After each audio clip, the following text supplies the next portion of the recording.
Ya, baik, bismillahirrahmanirrahim. Kita mulai ya. Ya, membangun mental tangguh pada anak atau anak tangguh ya, Masya Allah ya. Mari kita lihat dulu apa definisi dari mental ya. Mental ini apa sih sebetulnya ya? Kalau bicara mental ternyata ini adalah cara berpikir dan berperasaan yang tercermin pada perilaku seseorang. Jadi mental tuh artinya seperti ini. Ya, jadi cara berpikir dan cara berperasaan ya. Nanti kalau tangguh kayak apa, terus kemudian nanti mental tangguh artinya apa gitu ya. Tangguh kalau dari Kamus Besar Bahasa Indonesia itu ya sebetulnya ada dua itu, tangguh karena menangguh atau tempo, jatuh tempo atau menunda, dan tangguh yang satu ya sukar dikalahkan, kuat, andal ya.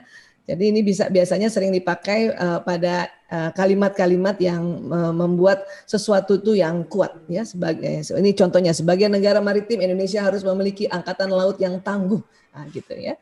Kemudian juga bisa diartikan kuat sekali tentang pendirian dan sebagainya ya, pendiriannya, tabah dan tahan, menderita dan sebagainya, kukuh ya, kukuh ya. Jadi tangguh ini luar biasa artinya. Dan kalau ketangguhan itu adalah sesuatu kekuatan, keuletan dan kekukuhan. Jadi kalau mental tangguh adalah bagaimana cara berpikir dan berperasaan yang mempunyai ya keuletan, kekuatan, kemudian juga tabah, tahan ya, dan punya prinsip yang sukar dikalahkan atau kuat. Ya, jadi mental tangguh itu ya. Tentunya kalau kita membuat anaknya punya mental tangguh, tentu kita jadi orang tua yang tangguh juga dulu ya, karena nanti apa yang dilakukan orang tua itu menjadi role model atau menjadi modeling pada anak-anak kita ya. Jadi inilah arti dari mental tangguh ya. Dan saya yakin Bapak Ibu juga sudah menerapkannya ini sejak ya anak masih kecil, atau mungkin sejak kita juga waktu masih kecil, waktu muda, kemudian menikah dan sampai sekarang ya. Ini ya mental tangguh ini tentu dibangun ya dengan waktu yang cukup panjang sehingga betul-betul menjadi sesuatu yang kuat sekali ya. Baik, nah kita akan bicara hari ini tentang otak manusia. Inilah otak manusia yang Allah ciptakan dan ada di kepala manusia. Dan otak manusia ini terdiri dari dua, otak besar dan otak kecil. Kemudian dia terbagi dua, kanan dan kiri. Kalau kita sudah dewasa, sudah menjadi orang dewasa, ternyata ukuran otak laki-laki lebih berat daripada perempuan. Otak laki-laki itu antara 1,5 kilo sampai 1,6 kilo. Kalau perempuan 1,3 kilo sampai 1,4. Ya, jadi memang kita ya berbedanya seperti itulah kira-kira ya. Masya Allah. Tapi kecerdasan bukan karena beratnya otak. Ya. Baik, nah di dalam otak ini ya, ini punten Bapak Ibu, sahabat-sahabat seluruh Indonesia, kita belajar lagi tentang anatomi tubuh manusia ya. Mungkin pernah belajar biologi, pernah lihat seperti ini ya. Jadi di dalam otak itu ada neuron atau sel otak. Jumlahnya banyak sekali, 100 miliar neuron, Masya Allah. Dan satu neuron kerjanya kayak satu komputer yang tercanggih pada zamannya, Masya Allah. Ya, jadi kita punya 100 miliar. Ada juga orang yang mengatakan ya isinya itu 80 miliar bukan 100 miliar. Ya boleh aja sih ada orang bilang gitu ya. Tapi kalau saya lebih mengikuti faham yang 100 miliar. Karena memang sel otak di otak kita ini ya banyak sekali. Terutama pada saat anak bayi yang dilahirkan secara normatif ya. Dan tadi dikatakan seperti komputer yang tercanggih di zamannya. Artinya kalau saya yang lahir tahun 68 ini kan generasi X ya. Kalau Bu Gina lahir tahun berapa, Bu? Ya, mungkin sama nih sama ya. Atau mungkin lebih muda Bu Gina. Kalau lihat wajahnya lebih muda deh, jauh lebih muda ya. Ya, mungkin masuk generasi Y itu juga 100 miliar. Anak kita ada yang sudah misalnya masuk generasi Z itu juga 100 miliar. Anak yang sekarang generasi alfa yang lahir 2011 sampai sekarang sampai nanti 2025 itu juga 100 miliar ya. Jadi sama jumlahnya. Hanya makin ke sini nih anak yang lahir yang baru-baru ini nih itu makin canggih neuronnya. Apa canggihnya? Ya, makin canggih untuk menyimpan memori. Makanya kalau bunda ya ayah bunda harus tahu bahwa anak kita itu ya otaknya itu lebih canggih dari kita ya. Jadi kita harus bersyukur dan kita dilarang untuk menghina generasi mereka. Mereka marah kalau dibilang generasi mecin. Mereka juga sedih kalau dibilang generasi galowers. Ya. Karena mereka pikir saya kan nggak tahu kalau mau lahir tahun sekian Bu, kan gitu.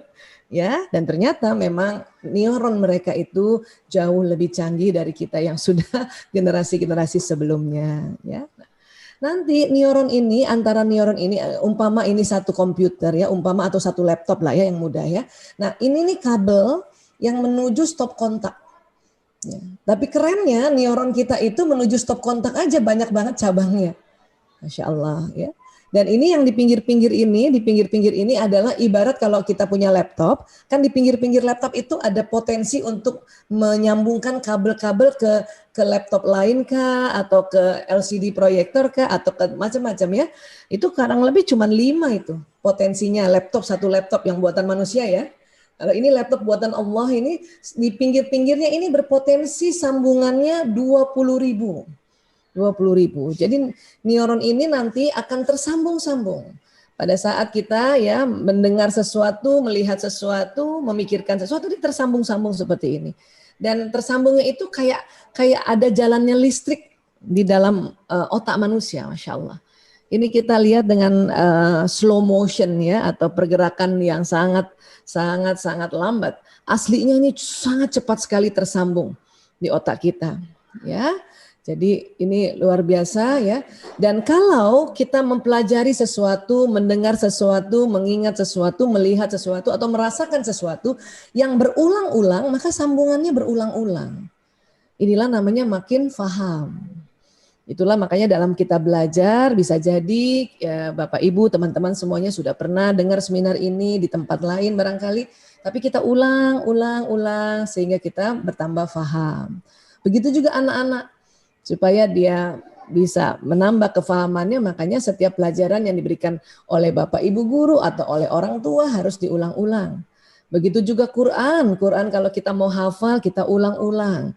Ya, makanya ada istilah murojaah ya. Ini untuk tambah faham kita karena dia tersambungnya diulang-ulang. Tapi nanti kalau ada sesuatu yang baru dengar atau sesuatu yang baru kita lihat atau sesuatu misalnya kita teman-teman kita ya, sesuatu yang baru kita jumpa itu nanti tersambung neuronnya ya sesuatu yang baru. Nah, beginilah kerja otak, Masya Allah ya. Nah, kemudian ada di bagian otak kita ini yang paling depan, ini namanya lobus frontalis. Paling depan. Disinilah tempat ilmu pengetahuan kalau dia belajar, seseorang itu belajar. Atau tempat nasihat apabila seseorang itu diberikan nasihat oleh orang tuanya kah, oleh bapak ibu guru kah, atau siapa saja. Ya, kalau kita baca Quran, kemudian itu nanti ya ilmunya itu masuk di otak bagian depan sini. Ya, jadi pada saat kita mau ajarkan anak untuk nak, ya kamu insya Allah jadi anak tangguh nak. Bunda, tangguh itu apa? Tangguh itu kuat pada prinsip, pada pendirian, ya tahan dan tabah dalam kondisi apapun. Itu nanti ilmunya masuk di sini.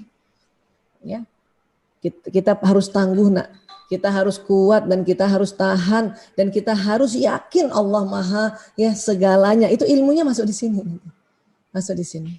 Ya, lewat mana? Lewat panca indera, lewat telinga, lewat mata, lewat ucapan dia, lewat penghiduan, ya, lewat gerakan itu nanti ya masuk ke dalam lobus frontalis. Ya. Jadi apa yang ibu bapak nasihati anak, ajarkan anak masuknya ke sini. Ya, nah sekarang dari otak ini ada batang otak, ini otak besar ya, ini otak kecil, ini ada batang otak. Nanti jalan serabut-serabut saraf itu yang besar serabutnya itu. Ya, berkas sabur-sabut saraf ke tulang belakang. Ini yang namanya disebut sumsum tulang belakang. Ya. Nah ini, nanti dari tulang belakang keluar sistem saraf ke seluruh tubuh, mulai ke wajah, ya ke seluruh tubuh, ke tangan, ke kaki, ke pencernaan yang di dalam ini, ya akan jalan ke seluruh tubuh, Masya Allah. Ya. Apa itu Bu Aisyah? Itu namanya sistem saraf, nervous system, ya. Ya, kurang lebih kayak begini nih. Ini apa sih maksudnya Bu Aisyah? Ini kerjanya kayak apa sih? Nah, mari kalau kita analogikan sistem saraf ini kerjanya itu kayak kabel listrik. Dia jalan listrik di sistem saraf ini. Membawa apa Bu Aisyah? Membawa apa yang diucapkan, apa yang didengar, apa yang dilihat, apa yang dihidu, ya, apa yang disentuh oleh tangan, oleh kinestetik kita, apa yang dipikirkan dan apa yang nanti ya ada di sini banyak sekali program-program yang Allah berikan pada seseorang manusia, ya. Nah, jadi kalau kita ajarkan anak kata tangguh itu dari kecil ya, atau barangkali ada anak yang dikasih nama tangguh, Masya Allah ya. Nah, kita ajarkan bahwa tangguh itu nak ya orang yang punya prinsip. Ya, nanti diajarkan, nanti dia pasti tanya prinsip itu apa. Ya, prinsip itu adalah sesuatu yang kita pegang. Jadi kalau kita menghadapi sesuatu, ya ada hal-hal yang kita pegang. Anak-anak kan kadang-kadang nanya terus ya, nggak apa-apa, jawab aja sebisanya Bunda. Kalau Bunda bilang, aduh apa ya, kita cari yuk ya di kamus bahasa gitu misalnya. Ya, kemudian tahan nak dan tabah, apalagi sekarang pandemi, ya. Apalagi sekarang sekolahnya online ya nak, nggak ketemu teman-teman ya, sabar ya nak ya, tabah ya nak, ya itu juga mengajarkan ketangguhan. Bu Aisyah, kalau anak saya suka nangis itu tangguh nggak ya? Tangguh bukan berarti kita nggak bisa nangis. Tangguh bukan berarti kita nggak boleh nangis kalau masalah nangis ya. Jadi kalau ibu-ibu yang tangguh, kalau suatu ketika sedih, suatu ketika capek sekali, terus air mata keluar, itu bukan tidak tangguh namanya. Itu tetap tangguh. Bahkan air mata yang Allah ciptakan itu adalah untuk pelepasan dari segala kepenatan, keletihan, kecemasan, kesedihan, dan sebagainya. Ya, ini harus kita luruskan dulu. Karena banyak ibu-ibu menganggap saya nggak tangguh Bu Aisyah. Kenapa nggak tangguhnya? Saya sering menangis. Oh itu bukan nggak tangguh Bu. Ya, air mata itu apalagi buat ibu-ibu itu adalah pembasuh luka. Ya, pembasuh luka kita, ya. Maka anak-anak juga mungkin sekarang kan bosan dia di rumah terus yang biasanya ada temennya, ya. Kemudian suatu ketika dia nangis itu artinya bukan tidak tangguh, itu tetap juga tangguh. Biarkan air mata dia juga pembasuh lukanya. Karena kadang-kadang anak juga bingung harus ngapain. Ya, oke. Nah, sekarang ya menurut pengamatan saya pribadi dan juga pengamatan para ahli mengatakan kalau mau membuat anak-anak tangguh maka kita dulu orang tuanya harus tangguh. Caranya gimana Bu Esa supaya saya tangguh ya?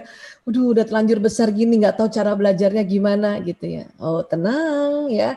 Pokoknya ya cara yang pertama adalah kita niatkan dulu. Ya, kita bilang, ya Bismillahirrahmanirrahim, saya ibu yang tangguh, saya ayah yang tangguh, saya bunda yang tangguh, saya umi yang tangguh, saya abi yang tangguh, ya, saya papa yang tangguh itu. Ya. Innamal a'malu binniat, sesungguhnya amal, sesungguhnya aktivitas, sesungguhnya perilaku itu didahului dengan niat. Makanya ya kalau kita mau diri kita tangguh, atau mau diri kita bijak, mau diri kita sesuatu apa yang kita harapkan itu diucapkan dulu. Ya. Bismillahirrahmanirrahim. Kalimat basmalah saja waktu kita ucapkan Bismillahirrahmanirrahim dengan nama Allah yang Maha Pengasih lagi Maha Penyayang, itu pesan itu jalan ke sistem saraf. Dia jalan ke atas nanti ya terekam di otak bagian depan, kemudian ya Bismillahirrahmanirrahim jalan ke seluruh tubuh. Sel tubuh manusia, ya, menurut Bapak Agus Mustafa, Insinyur Kiai Agus Mustafa, beliau melakukan penelitian di Surabaya, dibantu oleh Universitas Airlangga. Beliau mendapati apa? Ya, sel tubuh manusia senang sekali kalau dapat pesan ada kata Allahnya. Apalagi kalau kita bilang ya Allah, itu jalan tuh Bu. Ya. Sekarang ayo Bapak Ibu kita luruskan niat dulu yuk. Coba kita baca basmalah yuk. Bismillahirrahmanirrahim. Saya ibu yang tangguh. Atau apa panggilan ibu apa sih? Bunda kah, umi kah, mama kah? Ya sebut saja ya. Bismillahirrahmanirrahim. Saya sebut ya, yang tangguh. Ayah juga begitu. Panggilannya apa? Ayah kah, bapak kah, papa kah, abi? Itu jalan di badan kita. Jalan dan nanti ya karena kita memulainya dengan basmalah maka sel tubuh ini senang sekali. Sel-sel tubuh ini senang kata Allah jalan di sistem saraf dan juga kalimat yang ada Allahnya. Bismillahirrahmanirrahim. La ilaha illallah. La haula wala quwata illa billahil aliyul lazim. Nah, ini senang banget badan. Ya. Nah, ini sistem saraf. Kemudian apalagi sih sistem yang ada di dalam tubuh? Nah, sistem yang populer juga adalah pembuluh darah. Ini arteri, nanti ada lagi vena, ya ini yang arteri. Ya. Pembuluh darah ini ya membawa apa Bu Aisyah? Ya membawa darah. Pada saat kita melafazkan ya Bismillahirrahmanirrahim, saya ibu yang tangguh, itu jalan di sistem saraf. Dan sistem saraf ini juga memberikan pesan pada pembuluh darah ini, pada jantung, pada otak dan sebagainya. Maka jantung akan bekerja dengan sangat-sangat teratur, sangat bagus ya, kualitasnya bagus sehingga darah yang ke otak juga ya itu cukup. Tidak kelebihan, tidak kekurangan, cukup banget. Itu pengaruh sekali. Ya. Terus pada saat kita ucapkan saya ibu yang tangguh, saya ayah yang tangguh, selain nanti dia jalan sistem saraf ke seluruh tubuh, dia nanti terekam di jantung. Terekam di jantung. Kok terekam di jantung, Mbak Isa? Iya, nanti kita perdalam lagi ya. Ya terekam di jantung. Makanya jantung inilah yang dikatakan, disepakati para ilmuwan, para ulama, ya inilah yang disebut kolbu. Dan salah satu nanti fungsi kolbu adalah perasaan. Saya kalau habis meluruskan niat tentang apa saja, saya ibu yang soleha, misalnya saya istri soleha, istri yang cantik, ya cantik sikap, tutur kata, itu terasa banget di jantung saya tuh deg-degannya unik gitu. Deg-deg. Kenapa? Karena apa yang kita ucapkan jalan dan cepat sekali. Itu bisa dari otak ke bawah ini setelah ada informasi dari panca indera itu bisa 320 km per jam, Masya. Cepat. Ya. Cepat sekali. Itulah pentingnya niat. Kadang-kadang kita mau jadi ibu yang soleha, ibu yang bijak, ibu yang tangguh. Hanya kita tidak mendahulukan dengan niat, maka berat sekali nanti badannya untuk mengerjakan itu. Ya, maka luruskan niat. Kapan ini bisa diucapkan Bu Aisyah? Kapan saja, niat itu kan kapan saja diucapkan. Apalagi niat yang bukan untuk menjalani ibadah sholat misalnya atau ibadah saum. Ya, jadi niat yang dilakukan untuk kita memotivasi diri itu kapan saja bisa dilakukan. Ya. Dan memang lebih afdal habis sholat kita ya tambahkan, kita lurus setelah doa kita luruskan niat. Dan pada saat kita berdoa juga kan doa itu anjalan di badan kita ini. Ya, nah ini.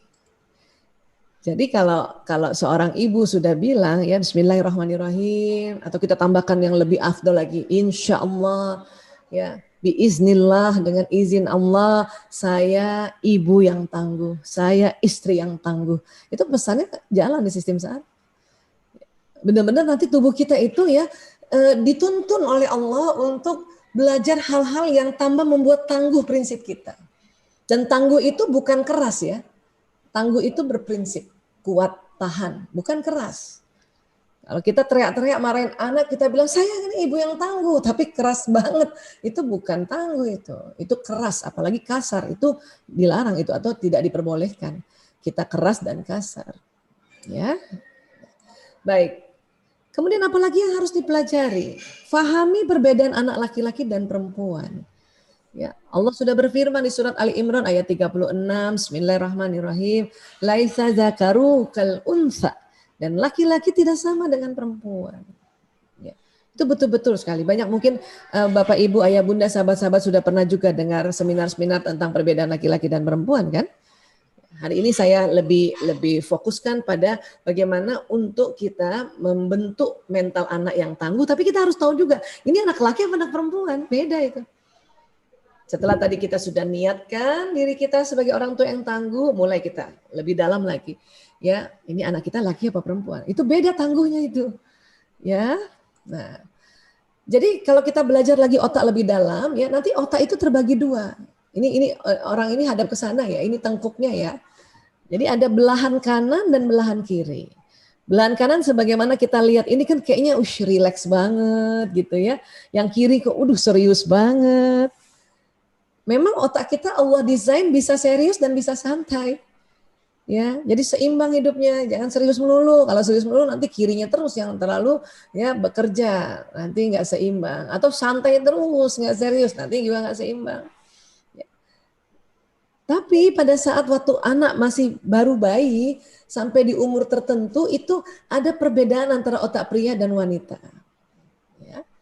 Mbak Isa, yang kiri itu apa kok serius banget ya? Iya, otak kiri ini otak yang mengatur ya proses bahasa atau bicara itu kiri. Ya, kalau perempuan unik ya, bicaranya kiri dan kanan. Laki-laki kiri. Ya. Ini juga untuk membantu proses berhitung. Ya, kalau kita lagi menghitung 5 kali 5 berapa Bu? 25 kan gitu ya. Itu di kiri yang bekerja. Ya. Kiri juga proses teratur, mendalam, disiplin, syair lagu ya. Syair lagu tuh di sini. Ya.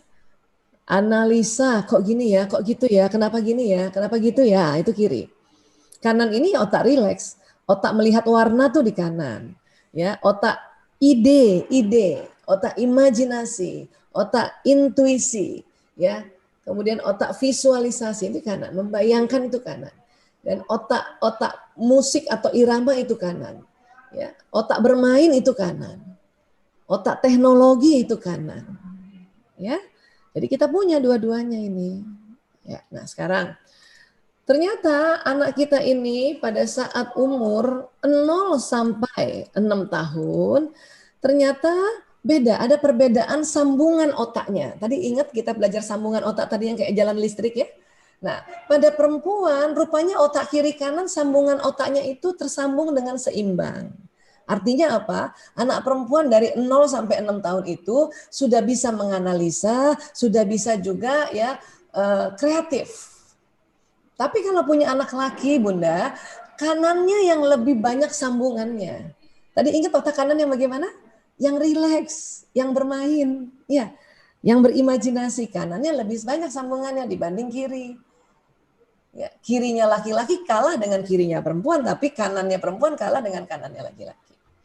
Kalau perempuan memang seimbang, Allah sudah desain otak kita itu sambungannya seimbang. Bukan volumenya ya, tapi di dalam volume ini ada sambungan di dalam. Ya. Makanya kalau punya anak perempuan, masih ingat Bunda, umur 3 tahun, jangankan 3 tahun, 2 tahun saja, sudah bisa menganalisa. Apa yang dia analisa? Baju yang dia mau pakai.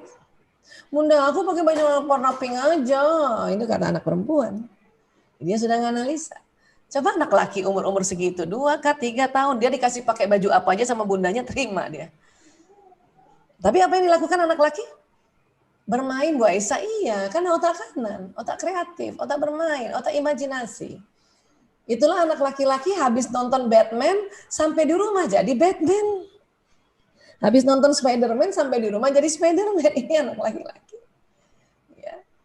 Bicaranya belum banyak, ya ngitungnya belum banyak, tapi sudah bisa main PlayStation misalnya gitu, sudah bisa buka laptop, sudah bisa buka gadget. Itu anak laki karena kanannya ini. Untuk itu kalau Bunda masih ada punya anak laki antara 0 sampai 6 tahun dan dia ya main aja terus, ya itu memang sesuai otaknya. Buat laki-laki bermain itu belajar. Sehingga kalau kita mau mengajarkan membaca anak perempuan dan anak laki di usia begini nih, ini sangat beda, sangat beda. Perempuan, Bunda ajarin pakai tulisan di kertas aja gitu, di kertas. Bobo, ala bola, dia udah ngerti. Apalagi ada tambahan gambar bola, ngerti. Laki-laki itu nggak suka cara belajar duduk manis, baca buku, gitu langsung ya. Cuman tulisan, apalagi nggak ada gambar, berat banget buat anak laki. Kenapa? Ini otak gerak, otak benda. Jadi kalau mau ajarkan tulisan bola, mending beli bolanya dulu, beli bolanya, baru ada tulisan bola, taruh di kertas, baru tempel, bobo ala bola. Itu anak laki senang cara belajar begitu. Kenapa? Karena mengikuti perkembangan otaknya, kanannya duluan, Allah desain ini anak laki untuk tahu benda, ya. Makanya kalau dulu saya kan anak saya laki 4, alhamdulillah waktu mereka masih kecil-kecil sedikitnya belajar tentang sambungan saraf karena ini belajar memang di kedokteran ya. Itu ya meja itu dikasih tulisan meja, kursi, ya gelas, pokoknya yang walaupun dia lebih dari beberapa kata tempel saja anak-anak lama-lama hafal oh ini gelas dan dia senang. Bahkan dulu saya untuk tahu anak-anak laki-laki saya tahu tulisan ibu itu ibu ya tulisan jadi kertas tempel di dada gini. Dia liatin saya begitu seharian ya, lihat dari pagi sampai sore itu udah hafal tulisan ibu. Itu anak laki. Ya. Jadi ada nggak Bunda yang mendampingi Ananda nih di usia begini dan kebetulan karena TK-nya nggak buka dan harus belajar daring dan anak itu lari sana lari sini ya main sana main sini, itu anak laki-laki. Tenang aja Bun, nikmati. Dalam hati bilang ya Allah anakku laki-laki banget. Nah, itu ya. Karena kalau Bunda bandingkan dengan anak perempuan nanti kecewa. Bahkan ada anak perempuan juga yang agak tomboy, loncat juga, loncat gini, loncat sana juga. Sudahlah, ya pokoknya usia kayak gini itu memang Allah membuat sesuatu yang lebih pada kanannya yang bekerja duluan untuk bergerak, ya untuk ya merasakan hal-hal yang menyenangkan. Ya ini, oke. Terus perkembangannya apalagi Bu Aisyah? 6 sampai 12 tahun bagaimana Bu Aisyah? Kiri kanan pada anak perempuan tetap seimbang. Makanya anak perempuan ngikutin pelajaran SD tuh gampang banget Bu. Laki-laki tetap kanannya, kirinya baru mau mulai. Umur 6 tahun, otak kiri laki-laki baru mulai. Makanya dikatakan anak laki-laki baru siap belajar membaca dan matematika itu umur 6 tahun. Umur 6 tahun. Ya. Jadi kalau peraturan sekolah SD, masuk SD harus 7 tahun, itu menyelamatkan anak laki-laki. Dengan kurikulum SD yang seperti sekarang. Kurikulum SD sekarang itu banyak otak analisanya dan analisa itu kiri. Ya, anak laki-laki belum lagi sebisa anak perempuan itu jagonya analisa. Makanya Bunda yang punya anak laki-laki yang usia di sini nih dan mungkin dia SD ya. Terus nggak pernah ranking 1. Itu lazim Bunda. Ya, waktu SD jarang, bukan nggak ada ya, jarang sekali laki-laki ranking 1. Atau ranking 2 atau ranking 3 jarang deh ya, 4 5 masih oke lah. Ya. Kenapa? Karena lebih banyak sekolah yang dianggap ranking itu pelajaran yang otak kiri. Makanya didominasi oleh perempuan. Apa sih otak kiri? Matematika, bahasa, disiplin, duduk manis, ya, analisa, bisa mengungkapkan dia punya pendapat, itu anak perempuan itu. Ini. Anak laki ngapain di sini? Main, iya main terus. Tapi ingat sekali lagi, otak laki-laki itu otak kanan, maka buat laki-laki bermain itu belajar. Gak mesti belajar itu harus cuma duduk manis, buka buku, bukan begitu. Waktu dia main, itu dia belajar.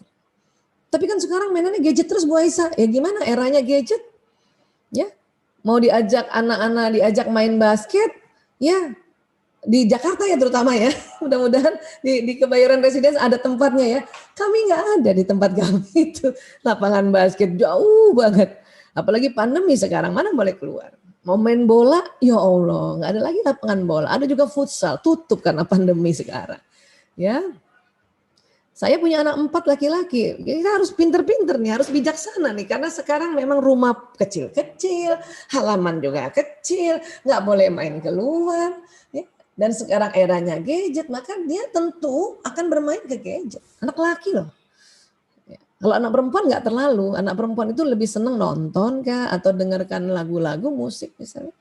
Ada yang begitu ya, ada yang masih kayak gitu anak. Ya. Laki-laki pasti main nih. Ya. Oke, nah sekarang kita lihat lagi 12 sampai 18 tahun apa yang terjadi. Perempuan tetap kiri kanan seimbang, laki-laki masih kanannya dominan. Kiri sudah mulai mengejar. Makanya anak laki-laki SMP, SMA sudah bisa menganalisa. Sudah bisa nih, ada yang ranking 1 ada di sini kalau SMP, SMA nih. Bu Aisyah anak saya nggak ranking 1, nggak sampai ranking 3, cuma ranking 10, itu juga syukur. Iya Bu, anak laki gitu. Makanya saya bilang sama anak laki saya, nak, alhamdulillah, ya ibu tahu sedikit tentang bedanya otak laki dan perempuan, karena ibu anaknya laki banyak, laki 4 ibu, perempuan cuma 1, ya. Jadi ibu ngerti sedikit, ya. Nah ini belajar otak tuh masih banyak banget ya, sedikit tentang otak, ya. Memang di sekolah ditentukan nilai KKM kita. Ibu cuma minta kalau yang matematika, bahasa, terus apa tuh KTK, itu yang kecil-kecil itu yang laki-laki nggak bisa tuh, ya. Nah itu kamu persis angka KKM aja buat ibu nggak apa-apa, udah bagus nak. Saya kasih target anak laki gitu. Kalau matematika 75, kamu 75 udah keren nak. Kamu bisa 76 udah keren banget. Bahasa juga gitu, bahasa 70, kamu udah 71, bagus banget nak. Itu buat saya ya. Memotivasi anak supaya anak tangguh karena dia otaknya laki-laki begitu. Tapi apa yang terjadi coba? Nilainya lebih dari itu, bisa 80, bisa 85. Tapi kita tahu karena dia otak laki-laki, kita tahu standarnya gitu. Dan please tidak boleh dibandingkan dengan anak perempuan. Saya bilang sama anak laki saya apa? Ya, tapi nak, ekskul, kamu ambil apa nih? Basket, bola, ya. Ibu minta kalau yang itu. Karena apa? Itu kan otak dia. Komputer, game online. Saya tantangin anak-anak. Kalau kamu main game online, kalau cuma ecek-ecek nggak usah. Menang. Ya, itu tangguh loh. Dia tangguh juga, bertahan. Karena memang usia-usia kayak gini kan memang bermain, dan kondisi sekarang bermainnya di gadget. Ya, menang ya. Kalau menang ya itu kamu ya ibu suka itu. Karena apa? Karena di otak kanan. Ngaji itu banyak di otak kanan. Bagus ngaji ya. Komputermu harus bagus. Nah, gitu. Ya, kalau kamu ikut karatemu harus bagus. Ikut futsalmu harus bagus. Ini anak laki ya. Karena dia kanan. Perempuan tetap seimbang, Masya Allah. Makanya anak perempuan juga di SMP ranking 1, SMA ketua kelas, di SD bisa, di SMP masih bisa ketua kelas. SMA masih bisa ketua kelas. Alhamdulillah saya ketua SMA ketua kelas 3 tahun berturut-turut, Masya Allah. Ya. Kapan sih anak laki otaknya seimbang, Bu Aiza? Setelah 18 tahun. Antara otak analisa dan kreativitas laki-laki seimbang. Sampai 18 tahun aja masih kayak gini. Setelah itu mungkin ada yang 20, ada yang 21, dia baru seimbang. Makanya perhatikan Bunda, laki-laki itu, anak laki, siapa yang anak lakinya sudah mahasiswa atau sudah lewat mahasiswa. Keren kan waktu dia mahasiswa? Keren banget. Antara otak analisa dan kreativitasnya sudah seimbang. Makanya opini-opini atau kemudian ide-ide mahasiswa itu datang pada anak laki-laki yang lebih kuat. Anak laki-laki. Ketua senat siapa? Laki-laki. Nggak mungkin ketua senat perempuan, itu jarang sekali. Ya, kalau ada ketua senat perempuan mungkin wakilnya atau ketua 1, ketua 2, ketua umum masih laki-laki. BEM, ketua BEM, ya itu laki-laki. Ya. Yang pimpin demo siapa? Laki-laki pasti. Yang orasi siapa? Laki-laki. Karena ini udah saatnya laki-laki ini ya memegang tampuk kepemimpinan di usia-usia itu. Perempuan gimana waktu kita mahasiswa? Kadang kembali ke fitrah, seksi konsumsi. Bendahara, ya sekretariat itu jarang sekali juga menjadi ketua senat yang ketua umum, nggak ada, banyak kan laki-laki pasti.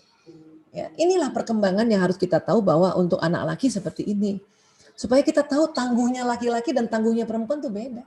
Anak perempuan dari kecil tuh sudah, kalau kita menganggap bahwa anak perempuan sudah lebih rapi, lebih teliti, lebih telaten, itu sebuah ketangguhan, maka anak perempuan dari kecil udah tangguh.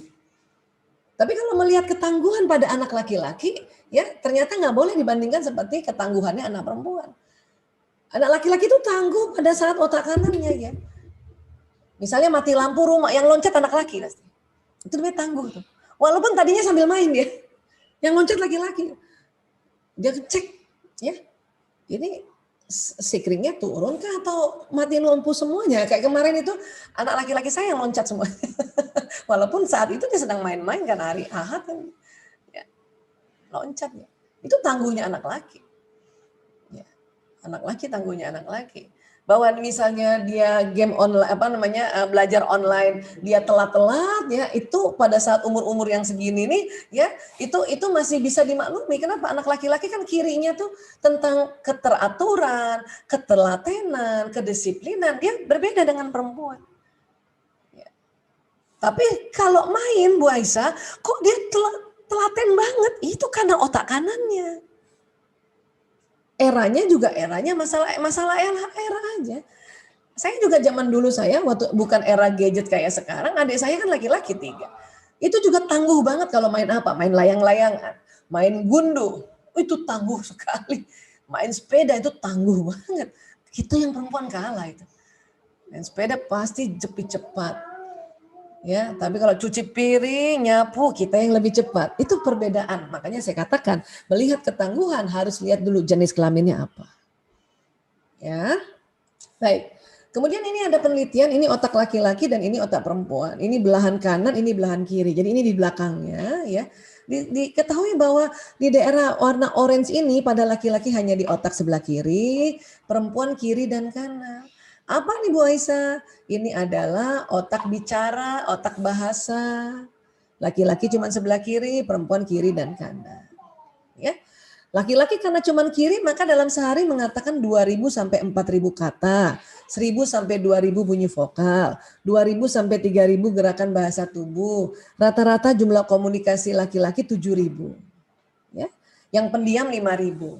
Yang aktif bicara bisa 9.000. Ini laki-laki dewasa yang sudah akil balik.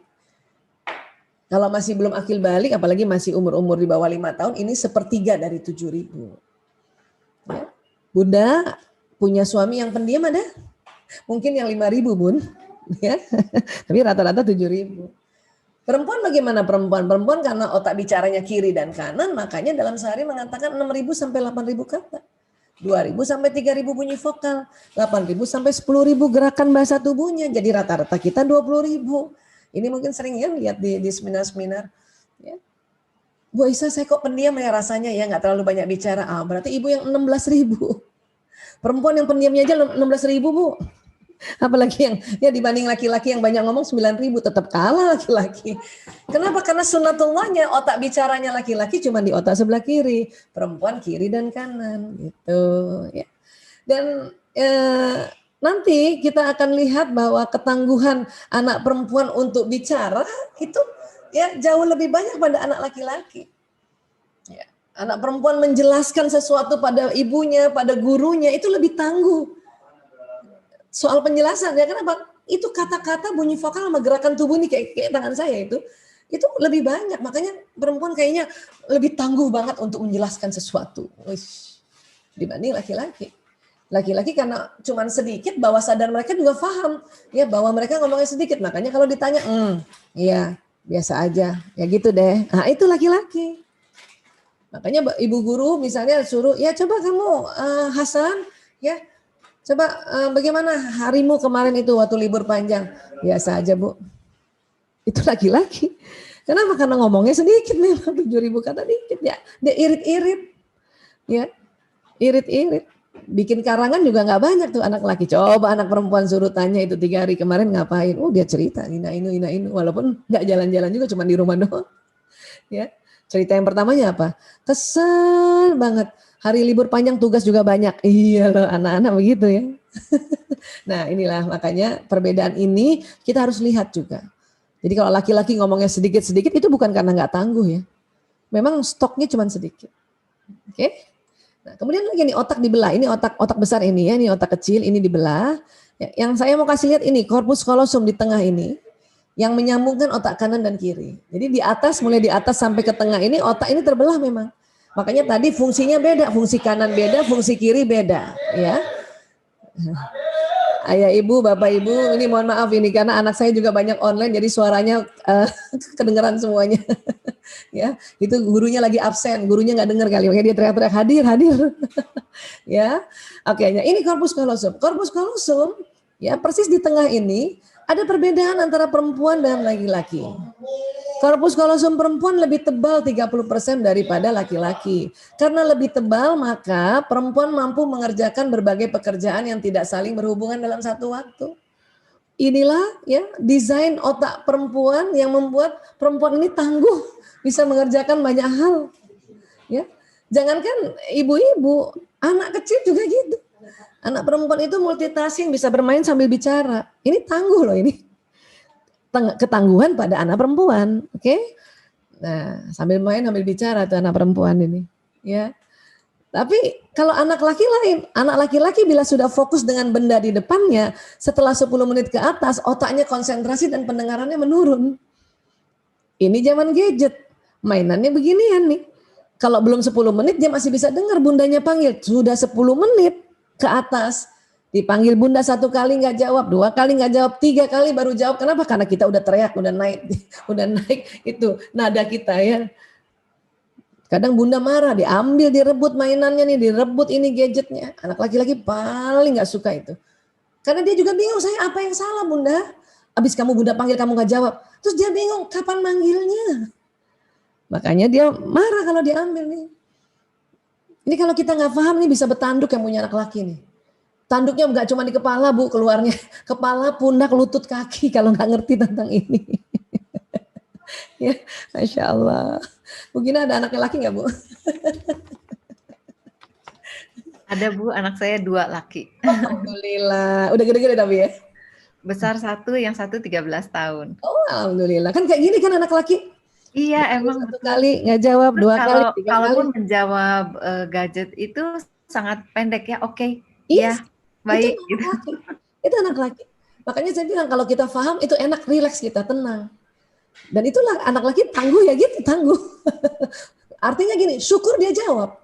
Oka. Ya, itulah laki-laki ya. Nah, jangankan mereka yang bapaknya juga begitu kok. Ya bapak-bapak ya. Ketika pria membaca koran, baca buku, pegang gadget dan nonton televisi, pria tidak mendengar apa yang dikatakan wanita. Karena sedang konsentrasi, sudah 10 menit ke atas lihat ke sini. Nonton TV udah setengah jam, itu udah konsentrasi otaknya. Pendengaran itu menurun. Memang Allah mendesain otak laki-laki untuk mengerjakan pekerjaan yang khusus di depan. Bunda kalau lihat suami sedang kayak gini, working from home, udah fokus atau nonton TV fokus, terus ngomongnya sekelebatan, kita cuman sambil lalu. Ayah, ayo makan. Sambil lalu gitu ya, itu kemungkinan besar nggak dengarnya tinggi banget. Kita nungguin di meja makan, mana nih ya si Abi, si Ayah udah dipanggil makan nggak datang. Taunya dia nggak dengar, karena lagi konsentrasi. Ini laki-laki.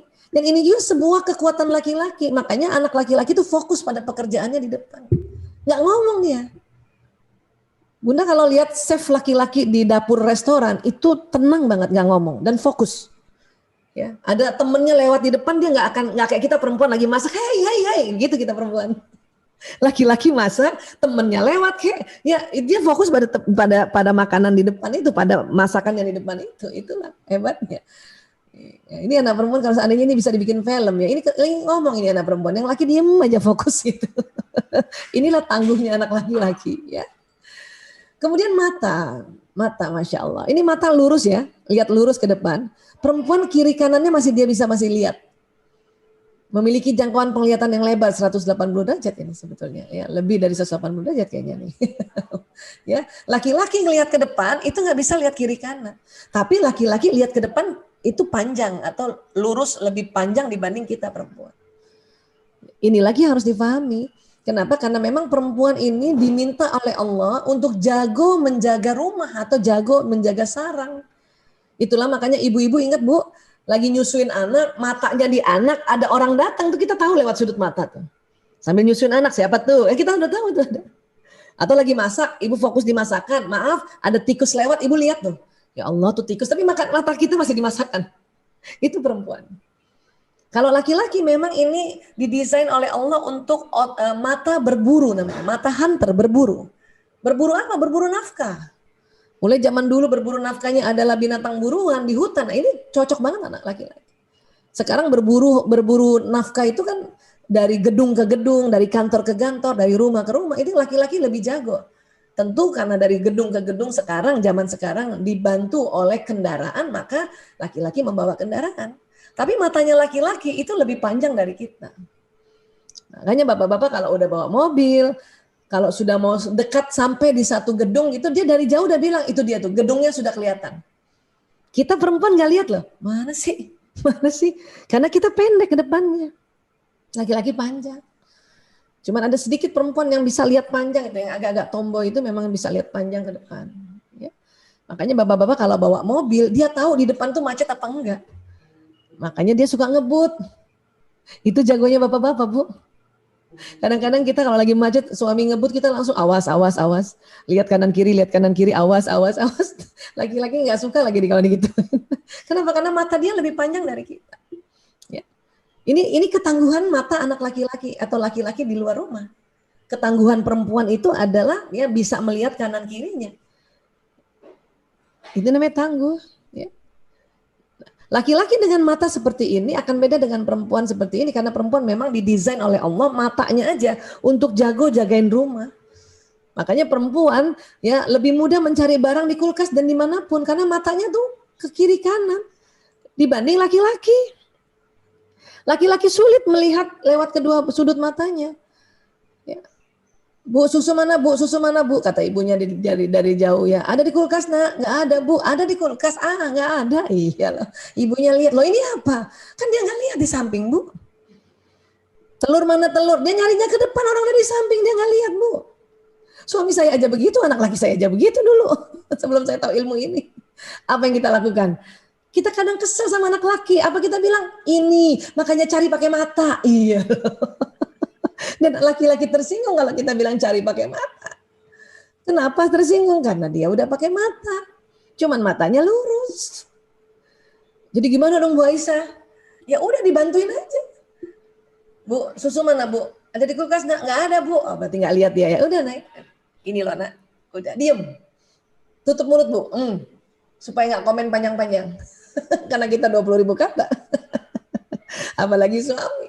Kunci mana kunci? Itu udah geser dikit ke kanan. Itu dia nggak lihat. Saya taruh sini tadi. Ini loh ayah. Terus diam langsung. Terus saya biasanya kalau diem dalam hati saya ngomong, ya Allah mata laki-laki banget. Nggak lihat di kanan kiri. Tapi itu jauh lebih baik daripada cari pakai mata. Ya. Oke, nah ini juga ini tangguh ini sebetulnya karena sesuai desain otaknya laki-laki yang Allah berikan. Ya. Kemudian apa lagi? Perempuan berbicara dengan kontak mata, dia suka nih perempuan. Mulai dari umur berapapun, perempuan senang banget dilihat wajahnya dan kontak mata. Laki-laki kurang suka kontak mata. Kalau bunda lihat anak laki, apalagi bunda mau nasehatin, anak laki cuma lihat sebentar terus dia lihat kemana-mana, itu bukan karena dia mengabaikan bunda, bukan. Memang laki-laki nggak kuat kontak mata. Ini kok sulit bisa lihat muka anaknya karena dia nggak ditatap sama anaknya. Coba abis itu dia tatap mata bapaknya, ini bapaknya langsung kemana-mana matanya. Ya. Itu laki-laki, bapak-bapak juga begitu. Ya. Kenapa ya Bu Aisyah kayak gitu ya? Ini karena Allah menciptakan sklera mata. Ini sklera mata nih yang putih ini. Ya, sklera mata. Kenapa Bu Aisyah? Sklera mata, bagian putih mata pada perempuan lebih banyak bagian putihnya dibanding mata seorang laki. Coba Bu, perhatiin deh. Ini perempuan kan? Putih-putihnya lebih banyak daripada laki-laki nih. Nanti coba ya perhatiin sama suami masing-masing ya Bu. Mana lebih banyak putih-putihnya ya? Nah, bagian putih tersebut memungkinkan pergerakan mata dan mengarahkan pandangan yang sangat penting bagi manusia dalam berkomunikasi. Jadi dengan putih yang banyak ini mata kita tuh mudah banget kita arahin ke depan, liatin orang yang ngomong. Nah, karena putih yang sedikit ini susah ini mata gerak-gerak ini untuk menatap gitu ya. Berkomunikasi tatap wajah ini susah. Maka bagi perempuan komunikasi tatap wajah dan kontak mata jarak dekat merupakan bagian penting untuk ikatan batin perempuan. Jadi bunda kalau nasihatin anak laki dan dia cuma lihat bunda sebentar dan bunda liatin terus matanya, terus dia lihat tembok atau dia lihat bawah, ya selama ini kan bunda marahin kan, lihat Umi, lihat bunda, lihat ibu nak, lihat ibu. Saya juga dulu begitu. Ternyata itu keliru. Bu Aisyah bukannya kalau kita komunikasi harus tatap wajah? Iya, tapi tidak berlaku pada anak laki. Ini risetnya tahun 1996 ini. Maaf, 1999, masuk di Indonesia 2006. Saya juga udah terlanjur punya anak laki agak gedean sedikit baru paham kalau itu sebelum lihat ibu. Pas dia lihat ibu, lihat kita sebentar terus kita lihat matanya dia kemana-mana gitu. Dia juga bingung, saya apa yang salah ya? Katanya disuruh lihat bunda, aku udah lihat. Cuman dia juga nggak tahu pada saat bundanya lihat mata dia kemana-mana dia juga nggak tahu itu. Ini anak laki-laki. Maka kalau mau bicara sama anak laki-laki dan dia tidak lihat mata kita, ya sudah bicara aja. Dia dengar kok. Atau kalau mau supaya anak laki-laki lihat ibunya, ibu jangan lihat mata dia. Ibu ngapain kan sambil tulis. Saya biasanya kalau nasihati anak laki, ambil kertas saya tulis. Saya tulis. Kan anak banyak kan. Saya juga harus ingat tadi nasihat sama anak nomor 1 apa. Tadi saya tulis. Pada saat saya nulis dia liatin saya. Dan bicara pada laki-laki, tolong tidak panjang-panjang. Satu topik berhenti. Ya. Ini tadi saya lihat jamaah hari ini ada bapak-bapak, ada ibu-ibu. Makanya saya banyak berhenti sebentar. Coba kalau semuanya ibu-ibu, ngomong saya lebih panjang lagi Pak. Cepet banget. Laki-laki itu satu-satu. Nah kalau habis mandi handuknya taruh tempat handuk ya. Berhenti. Ya. Kita mau ke rumah paman nih, jadi cepet nak. Ibu-ibu, nah kalau habis mandi handuknya taruh tempat sini ya, tempat handuk kita mau ke rumah paman nak. Apa kata anak laki? Apa? Taruh handuk di rumah paman. Itu bedanya. Karena dia nggak bisa topiknya itu dicampur-campur, berhenti. Ya. Nah, kemudian apa yang membedakan laki-laki ini untuk kita tahu bahwa laki-laki tangguh ini hipotalamus. Hipotalamus laki-laki ukurannya 2,5 kali lebih lebar dari perempuan, Masya Allah. Hipotalamus yang mana Bu Aisyah? Kita lihat gambarnya ya. Ini. Dia persis di tengah. Persis di tengah. Laki-laki lebih lebar 2,5 kali dibanding perempuan. Apa fungsi hipotalamus? Fungsi hipotalamus sebenarnya banyak, tapi nanti kaitannya laki-laki dan perempuan kita lihat setelah ini ya. Tapi tahu ya hipotalamus di sini. Tadi kalau perempuan corpus callosum yang di tengah itu lebih tebal, ini laki-laki hipotalamusnya lebih luas. Jauh lebih luas dari perempuan, 2,5 kali. Ya. Apa fungsi hipotalamus? Menjaga keamanan. Makanya laki-laki itu jago jaga keamanan. Ya. Bapak-bapak ini jago keamanan. Kalau misalnya ini yang ngajarin lebih detail bundanya, bapak-bapak menjaga keamanan sebetulnya. Termasuk menjaga keamanan ekonomi. Ya, itulah tadi ya menjemput nafkah, ya menjemput rezeki. Dan buat bapak-bapak ini Nabi sudah ingatkan kita ya, Rasulullah SAW bersabda, 1 dinar yang engkau sedekahkan kepada seorang miskin dan 1 dinar yang engkau infakkan kepada keluargamu lebih besar pahalanya yang engkau infakkan kepada keluargamu. Hadis riwayat Muslim. Saya punya anak laki-laki, dari kecil juga saya ingatkan ini. Nak, ya, ini ada, Nabi bersabda begini, nak. Ini insya Allah kalau kamu misalnya nanti sudah mulai kerja, kamu kasih juga uang pada fakir miskin kah, pada anak yatim, dan kamu juga kasih uang ke ibu, ke adikmu, itu ya lebih besar pahalanya yang engkau berikan kepada keluargamu. Nanti kalau kamu jadi suami, nak, ya, kamu begitu. Karena banyak bapak-bapak pelit banget, kalau sama temen aja baik, dia dikasih semuanya. Sama pekerjaan dia kasih, istrinya sama anaknya pelit banget, hitung-hitung. Padahal ini ya, ini ternyata pahala untuk keluarga jauh lebih besar. Inilah ketangguhan laki-laki, makanya harus kasih tahu dari kecil yang punya anak laki. Masih remaja dia belum nikah, kasih tahu dia. Ini loh nak. Sehingga dia dengan senang hati pada saat benar-benar sudah menjemput rezekinya, dapat hasil pendapatan gajinya, dia berikan ke istrinya itu dengan senang hati. Nggak pakai lagi dihitung-hitung, kemudian nanti diungkit-ungkit, nggak usah. Dan Allah akan seorang ayah yang memberikan infak atau sedekah atau dia punya rezeki pada keluarganya itu kan tadi ditambah lagi. Bukan berarti kita tidak memberikan kepada orang lain, tetapi ini harus difahami. Banyak bapak-bapak nggak ngerti loh ini, benar deh. Ya, mudah-mudahan di Masjid Raya Kebayoran Residen sudah sangat paham tentang hal ini ya, insya Allah. Nah ingat, anak laki-laki karena itu tadi ini saya ambil beberapa kasus ya, hipotalamusnya lebih lebar. Coba bayangin, ibunya sakit pasti dia akan jagain dia. Bunda siapa punya anak laki-laki? Coba ingat waktu kecil mereka, waktu bunda sakit, mereka itu sigap banget jagain bunda. Ya, ini juga ada anak kesian ibunya tunanetra. Ini anak ini umur berapa tahun ini? Baru 5 tahun dia ya. Walaupun di otak sisi kanannya dia senang bermain juga, tetapi otak hipotalamusnya karena lebar dibanding saudaranya yang lain yang perempuan, maka dia yang tuntun ibunya. Ya, ini laki-laki dari kecil tuh laki-laki menjaga keamanan. Nanti sudah besar menjaga keamanan dirinya, menjaga keamanan istrinya, menjaga keamanan anaknya, menjaga keamanan rumah, menjaga keamanan ekonomi, menjaga keamanan kesehatan. Ya, buat bunda yang suaminya bekerja pada negara, menjaga keamanan negara termasuk. Ya, nah ini. Kemudian apalagi ini pusat lapar dan haus ini, hipotalamus. Ya, kalau laki-laki 2,5 kali lebih lebar berarti kan lebih cepat lapar haus daripada laki-laki ya.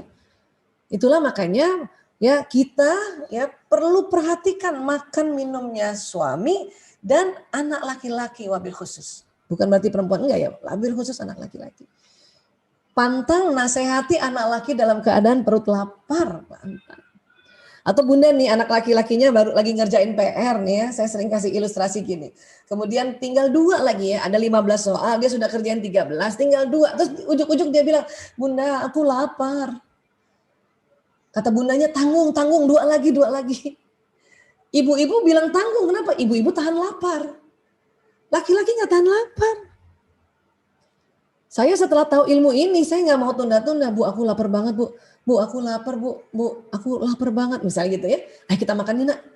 Nanti abis makan kerjain lagi ya. Itu jauh lebih cepat anak laki daripada kita tanggung nggak tanggung. Ayo kerjain dulu tanggung. Dia udah nggak ada energi tuh, Bun.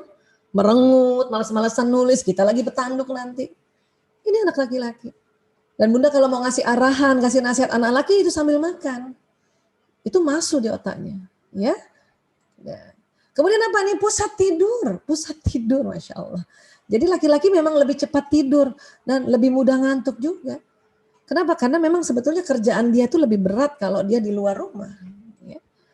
Nah ini dia nih, baik bapak-bapak. Kalau ada anak-anak laki-laki, apalagi remaja laki-laki ya, online dia rebah-rebahan kayak gini, itu kita harus paham ya. Bukan berarti dia malas, bukan berarti dia mengabaikan, bukan berarti dia tangguh. Bisa jadi memang dia capek banget. Kalau saya lihat anak laki saya gitu, saya nggak mau bangunin, biar aja dulu. Ketika udah bangun, baru kita bilang, tiduran ya nak. Iya bu, maaf ya bu. Dia minta maaf duluan. Aku tadi malam kerjain tugas sampai malam bu. Dia anak laki-laki nggak seperti kita perempuan, misalnya tidur 3 jam, 4 jam kita masih bisa ya melek-melekin mata. Kenapa? Karena kita hipotalamus kita tuh lebih sedikit, lebih kecil. Mereka kalau ngantuk banget tuh udah tinggal tidur sudah. Saya kalau lihat anak saya tidur, mending saya doain, ya Allah anakku tidur ya Allah. Ya, dalam tidur itu insya Allah engkau tambahkan ilmu dan tinggikan kecerdasan ya Allah. Mending doa gitu bun. Kenapa? Karena memang begini kondisinya gitu. Itu juga jangan heran suami-suami itu ya pada saat masuk kamar dia duluan tidur. Padahal yang bangun duluan ibu, yang tidur belakangan ibu, yang masuk belakangan di kamar ibu, kerjaan di rumah banyak ibu. Tapi beginilah memang. Ya, mudah-mudahan dengan kita paham ini jadi kita ngerti ya tentang itu. Dan apalagi yang ada di otak anak laki-laki sehingga ya otak manusia ya khususnya laki-laki dan perempuan ini, apalagi sih yang ada? Ini ada otak emosi, namanya limbic system. Semua anak ada, bahkan sejak dalam rahim ibu. Makanya janin itu kalau ibu sedih dia langsung ya bergerak itu, dia nyikut ya atau tendang atau ibu lagi marah gitu ya, dalam kandungan saja otak emosi sudah bekerja. Otak emosi ini selain ada pada manusia, ada juga pada hewan golongan mamalia. Binatang mamalia ada otak emosi. Itulah juga makanya kadang-kadang manusia itu sifatnya ya seperti binatang atau bahkan lebih rendah dari binatang. Ya, ini otak emosi. Itulah makanya dalam keluarga Islam ya setelah lahir diazankan, dikomatkan, kemudian diberikan nama yang baik dan diakikahkan. Dengan tebusan kambing. Kenapa? Karena ini otak emosi, ini otak binatang. Kita salah satu hikmah dari akikah itu adalah menebus sifat binatang seorang anak. Laki-laki 2 kambing, perempuan 1 kambing. Kenapa laki-laki 2 kambing? Kalau dari sisi ilmu otak, karena otak laki-laki lebih berat daripada perempuan. Walaupun memang tidak 2 kali beratnya kan, 2 kali dari perempuan. Tapi kok dia 2 kambing? Ya kan masalahnya nggak ada 1/4 kambing bisa kita potong kan, harus kambing hidup, makanya 2 kambing. Walaupun memang perempuan ini ya dan laki-laki bedanya cuma 100 gram kan gitu. Bu Aisyah bisa diganti ayam nggak? Nggak bisa dong kan ini otak mamalia. Makanya harus mamalia. Kalau sapi gimana? Kalau sapi itu ukurannya 7 kambing. Kalau kurban untuk 1 keluarga iya. Jadi akikah seperti ini. Ya Bun. Saya kenapa tekankan pada akikah? Ini juga salah satu hikmahnya supaya kita tangguh. Tabah menghadapi emosi-emosi negatif pada diri kita. Pasien kami, ya, saya sejak tahun 98 ngurus narkoba. Ada beberapa pasien saya lihat itu sifatnya kayak binatang, lebih rendah dari binatang. Ya, dibanding misalnya yang lain-lainnya juga, yang namanya juga pakai narkoba kan kacau ya. Tetapi ada anak yang lebih rendah lagi binatang lagi. Biasanya saya tanya pada saat konsultasi keluarga, saya tanya ayah ibunya, bapak ibu maaf, Ananda sudah diakikah? Belum Bu Aisyah. Dalam hati saya apa? Oh pantesan. Tapi saya nggak ngomong sama mereka, cuma dalam hati aja oh pantesan. Tapi saya sarankan, bapak ibu akikahkannya. Udah 30 tahun gitu Bu Aisyah, nggak apa-apa. Akikahkan. Waktu itu kenapa belum akikah? Belum ada uangnya Bu Aisyah. Nah kalau gitu sekarang niatkan. Niatkan maka nanti ditarik rezeki doa. Ya. Kenapa saya bilang sama orang tua itu? Karena di otak manusia itu ada otak mamalia, otak binatang. Kita harus tebus dengan akikah. Perlambangan tebus akikah itu. Kemudian akikah kita bagi-bagi ke orang, bagi-bagi ke anak yatim. Itu kan perlambangan bahwa kita harus mengatur atau mengelola otak emosi ini. Ada apa aja sih jenis emosi di otak emosi Bu Aisyah? Nah, kalau untuk anak emosi dasarnya ini senang, sedih, takut, marah. Ini. Nanti kalau orang tua lebih variasi lagi. Ya, ini 4 dasar ini sampai dia akil balik. Pas akil balik dia lebih variasi lagi emosinya. Ya. Jadi kemudian ada lagi selain otak emosi itu ada batang otak ini. Ini sering disebut otak reptil. Jadi manusia itu ada otak mamalianya dan ada otak reptilnya. Dan otak reptil ini kalau tegang itu dia akan ngelawan dan kabur atau fight or flight. Serang atau lari. Lawan atau ngambek. Nah ini dia nih, kadang-kadang kalau kita nggak paham bagaimana merilekskan otak reptil mereka, makanya mereka nyerang aja terus atau ngambek aja terus. Ya, itulah pada saat pandemi seperti ini mudah bosan, walaupun sebelumnya juga bisa aja bosan. Bosan, kenapa capek, tegang ini loh. Bayangin dari 7:30 sampai mungkin jam 1, ada juga yang sekolah, ada ekskulnya sampai jam 5. Jam 5 ini tegang ini, ditengkuk ini, bosan. Terus dia bilang sama orang tuanya, Bunda aku bosan, Ayah aku bosan. Boleh nggak? Boleh, kalau saya sih boleh. Orang bosan ya. Nah dengan dia ngomong, Bunda aku bosan, Umi aku bosan, Ayah aku bosan. Itu malah dengan dia ngomong mengutarakan itu, ya itu dia berharap untuk batang otak ini rileks. Ya, jadi anak itu hanya ingin meminta pada orang tua untuk memahami bahwa dia bosan. Bunda aku bosan. Iya nak. Bunda juga kalau jadi kamu kayaknya bosan nak. Nah, dia seneng banget kalau disupport kayak gitu. Nggak usah juga telepon bapak ibu guru untuk marahin bapak ibu guru. Bahwa bapak ibu guru gimana sih ngajarinnya bosan amat. Nggak usah juga. Anak-anak cuman habis dia ngomong aku bosan aja udah nggak jadi bosan bun. Ya. Dan saya biasanya lihat anak laki udah, walaupun udah gede loh anak-anak saya ini udah gede, udah kuliah, udah dokter, udah koas dan sebagainya. Yang laki-laki yang keempat sudah kelas 12. Paling saya tanya, mau makan apa? Digorengin apa? Chicken wing atau pisang goreng atau kita minum kopi susu yuk, gituin aja Bu. Kan anak laki ya. Dan ini tetap tangguh. Ini tetap dibilang tangguh. Kenapa? Karena memang usia-usia mereka apalagi yang masih TK, SD ya, belum lagi dia paham bagaimana memanage emosi. Kalau kita bosan, udah dewasa kita gini bosan, kita udah bisa astagfirullahaladzim, la ilaha illallah, la haula wala quwata illa billahil aliyyil. Kita udah. Anak akan begini, makanya kita ajarin juga. Oke nak, Bun, sambil Bunda gorengin pisang goreng, kamu tarik nafas, banyak istighfar ya nak. Ya Bun. Udah seneng ya. Ya. Nah, terus anak kenapa seneng main game sih Bu Aisyah? Gaming banget anak. Satu tadi kan kita lihat ya, otak laki-laki perempuan, otak kanannya kan untuk otak salah satu kerjanya otak bermain. Apalagi laki-laki, otak kanannya itu kenceng banget. Dan sekarang memang eranya gadget. Ya. Bukan masalah gadgetnya, saya cuma mau bilang bahwa anak-anak itu memang senang bermain. Anak laki apalagi, sampai tua pun memang otak kanannya, otak imajinasinya itu jalan. Dan pada saat dia bermain sebetulnya menstimulasi hormon rasa senang. Iya Bu Aisyah, sekarang anak-anaknya habis belajar, taunya habis itu dia main. Iya Bu, sebetulnya kalau dari ilmu otak pada saat dia main habis belajar, dia mengakses gelombang alfa. Apa gelombang alfa ini Bu Aisyah? Gelombang rileks. Untuk apa? Untuk ilmu yang tadi dia belajar, dia masuk di pikiran bawah sadarnya dan dia ingat agak lama dibanding dia tegang terus. Oh gitu, iya Bu. Saya patokannya yang penting pas azan kamu sholat nak. Apalagi udah besar. Sholat dulu. Biasanya kalau belum saya panggil-panggil, nah sholat, nah sholat. Habis sholat masih bisa main Bu? Bisa. Karena kalau kita larang, habis sholat misalnya dia larang main, makanya dia sholatnya sengaja dilama-lamain, dia main dulu. Ya, kasih juga kita pahami rasa mereka bahwa mereka memang anak yang senang bermain. Cuman itu tadi, ya Bu Aisyah gimana caranya supaya anak nggak main HP terus? Ya ibu bikin keseimbangan di rumah. Gimana caranya? Siapkan permainan-permainan yang non gadget, sepak bola kah, bola basket kah, karambol kah, congklak mungkin atau bekel, nah itu ya baru tuh bisa seimbang ya. Dan anak-anak senang kalau kita ikut duduk main, walaupun nggak lama, palingnya setengah jam 1 jam ya. Ya dan terakhir ini yang saya mau bilang bahwa inilah kelenjar tempat bahagia ya. Memang terstimulasi dengan banyak hal, salah satunya bermain. Ini namanya kelenjar pituitary, persis di sini nih Bu. Ini isinya hormon bahagia dan rasa senang. Salah satu caranya keluar itu adalah dengan bermain. Ya.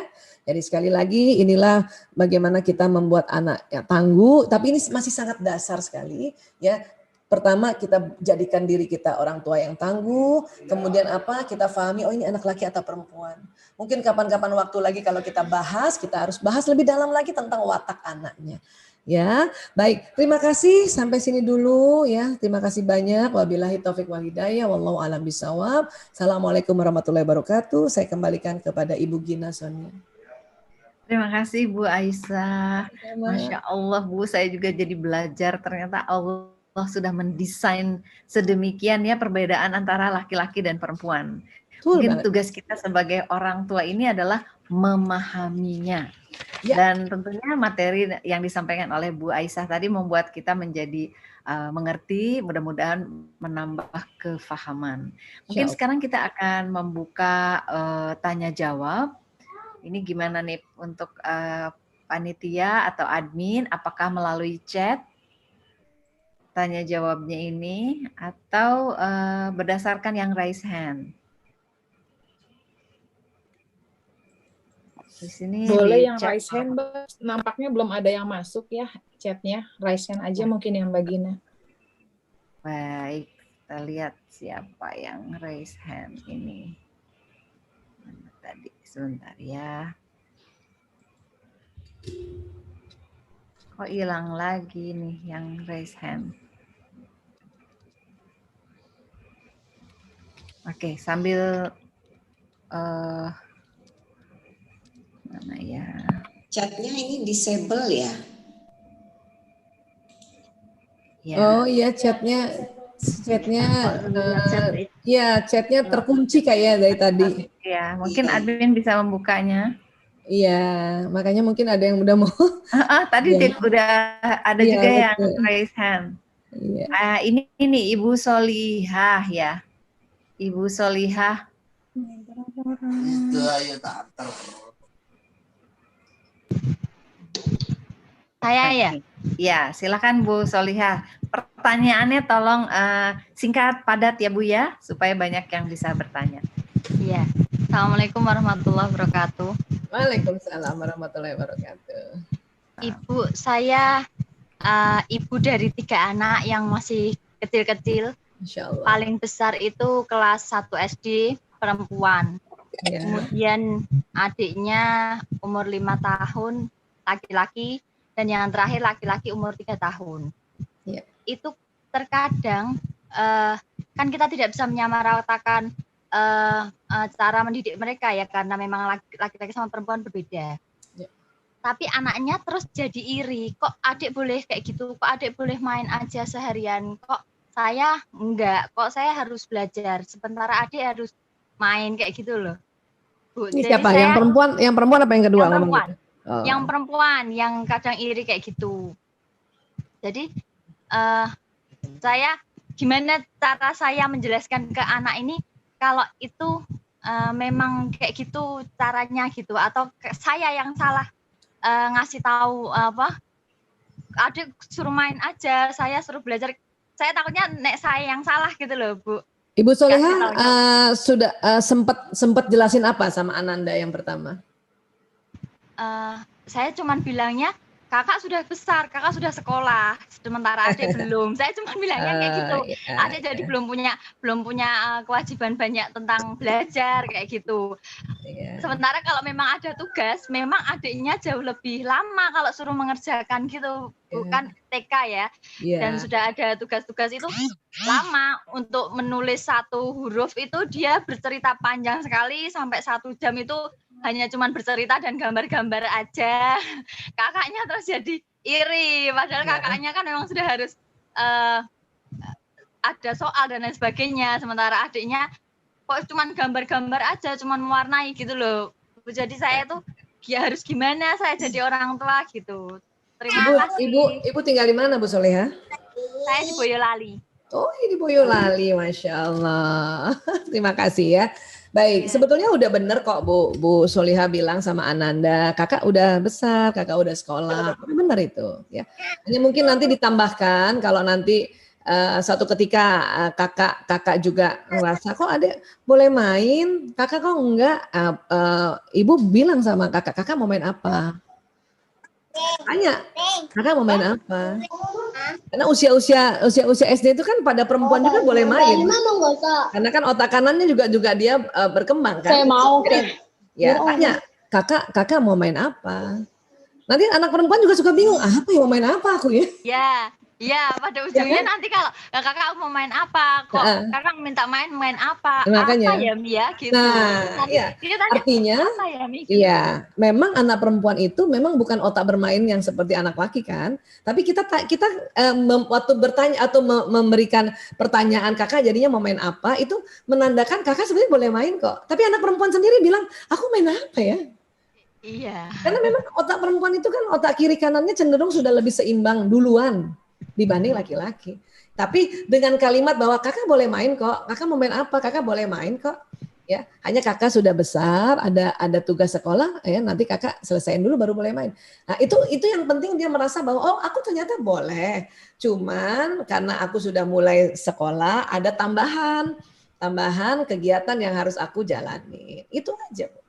Hanya memang di dalam keluarga atau adik kakak saudara kandung itu memang sering selalu ada apa istilahnya ya. Bukan pertengkaran sebetulnya, persaingan saudara kandung itu ada memang. Ya, itu sering terkenal dengan istilahnya sibling rivalry atau orang suka bilang sibling ya. Dan itu ada siapapun. Anak saya juga gitu, mereka sering ada persaingan antar mereka ya. Namun yang penting kita mau dengerin, apalagi anak perempuan ya Bu Solihah ya. Pokoknya setiap anak perempuan ibu yang pertama ngomong cerita apa atau ngeluh apa, tolong lihat mukanya. Anak perempuan itu senang dilihat wajahnya. Jadi waktu dia ngeluh, ibu lihat wajahnya, ibu lagi misalnya lagi pegang gadget nih, ibu simpan gadget, ibu lihat mukanya, terus dia tuh udah merasa bahwa ibuku memperhatikan aku. Itu anak perempuan, ya. Tadi ya selama yang Bu Solihah sudah lakukan tadi sudah bilang kakak mau main apa, kakak boleh main kok, ya. Dan kakak memang sudah besar, gitu. Ya. Kalimatnya gitu ya Bu, ya kalimatnya gitu ya, kakak boleh main kok. Dan kakak sudah sekolah, pakai dan ya. Karena kalau kakak boleh main, tapi kakak sudah sekolah. Nah, kalau pakai tapi, pernyataan yang pertama itu gugur. Oh gitu ya. Ya, kita orang tua banyak banget pakai tapi itu. Iya, biasanya saya pakai tapi ya. Nah, coba di dan, kakak boleh main dan kakak sudah sekolah dan. Jadi ada tugas ya tambahan ya kak. Jadi tugas itu hanya ya bilang bahwa itu tambahan aja yang bikin seneng aja. Iya kerjain cepet kak, itu mah gampang kak, kerjain aja cepet kak. Habis itu kita main lagi gitu. Yang asik-asik aja lah, apalagi masih satu SD gini. Iya. Ya. Terima kasih Allah ya, sukses ya. Ya, amin. Terima kasih kita semua. Baik Bu Solihah, mudah-mudahan sudah terjawab tadi ya. Bu Aisyah, ini ada dari Bapak Dildar yang bertanya, anaknya umur 13 tahun, terus kecanduan games gitu. Nah, bagaimana supaya tidak menularkan kepada adik-adiknya? Oh, adiknya laki perempuan, Pak? Tadi tidak terbaca Bu, ini sekali cepat sekali. Iya, baik. Definisi kecanduan game ini juga harus kita pahami bersama ya. Kalau yang dikategorikan kecanduan itu ada beberapa poin yang harus kita pahami. Satu ya, anak kalau misalnya kita minta sesuatu yang sangat prinsip yaitu sholat, dia ngamuk, itu kecanduan tuh. Karena sholat itu prinsip lah. Tinggal waktu kecilnya sudah dimasukkan, nggak ditanamkan bahwa sholat ini kewajiban sholat ini. Apalagi pas nanti dia sudah misalnya sudah nanti akil balik atau balik ya umur 10 tahun 11 tahun ini sholat wajib ya nak. Kalau sampai kita suruh sholat aja dia ngamuknya setengah mati itu kecanduan tuh. Ya.